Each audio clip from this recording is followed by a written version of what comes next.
All right, we're going to break, guys. Another round of Bulls and Bears coming your way tonight. Michael Pinto of Delta Global, Harry Dent, author of The Depression Ahead, and Scott Barbie of Aegis Value Fund Portfolio, and Jerry Bowyer of Bowyer Media. Goodness, where to begin? Michael Pinto, you know, you're such an articulate and assiduous doubter of the American economy that I think we ought to start with you. Thank you. Well, I hate to turn off your supply of nitrous oxide in the studio because it sounds like you're really enjoying yourself over there. But we lost 128,000 goods-producing jobs. I don't know the last time we ever created a job that produced anything in this country. And we have 6.3 million continuing claims.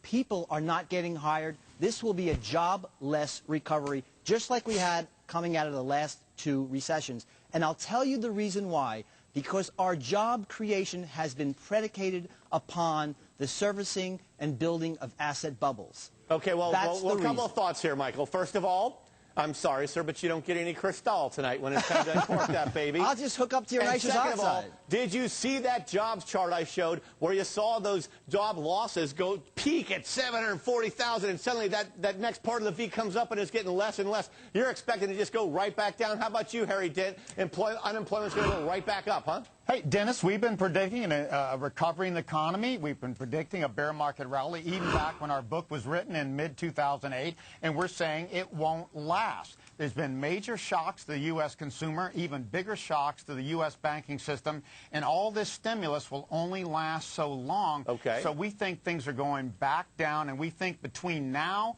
and early September we're going to see the end of a bear market rally. Hey, Jerry Bowyer, those bears are certainly praying that this won't last, but what do you think? Well, you know, let's take Pinto's scenario of a jobless recovery, right? We had a jobless recovery in 1993 and then went on to have the most fabulous bull market in American history. We had a jobless recovery in 2002, and then we went on to have another great bull market. So just because it's a jobless recovery doesn't mean it's not a recovery. What do you say, With 90% of people working and high productivity people working very hard, you can actually produce a lot of GDP and a lot of jobs. Michael, respond quickly, but then let's get to Barbie. The workforce is starting to decline.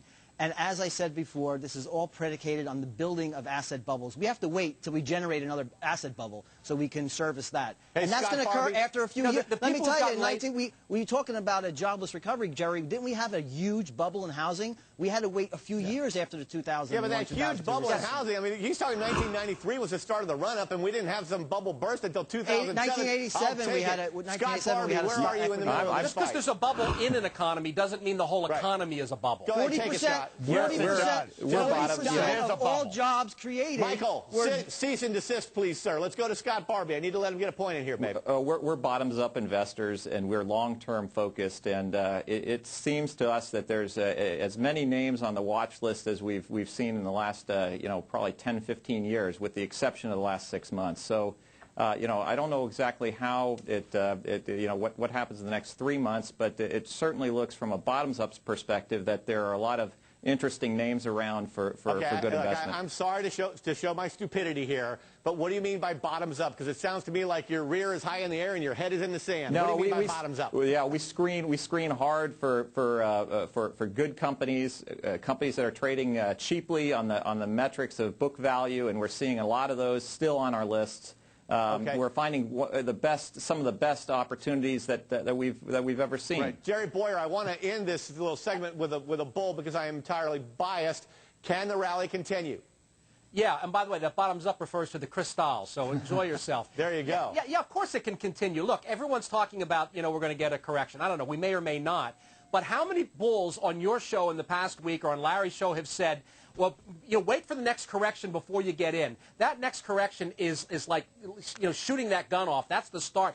If you get another correction, that pulls all of these waiters back into the market, and then you get a better bull after that. That's right, and it just keeps multiplying on itself. Who knows? Maybe. All I know is that if I invest over the long term, in 100 years, one of my ancestors is going to do great. Up next, guys, who gets the credit for the start of the great recovery? President Obama grabbing a chunk of it today, but maybe the credit really goes to, say, Ben Bernanke. We have a whole new slate of players lined up. The real deal. We'll break it down when we come back. Only 2 minutes away, and only 36 minutes till we get to the Cristal. There it is.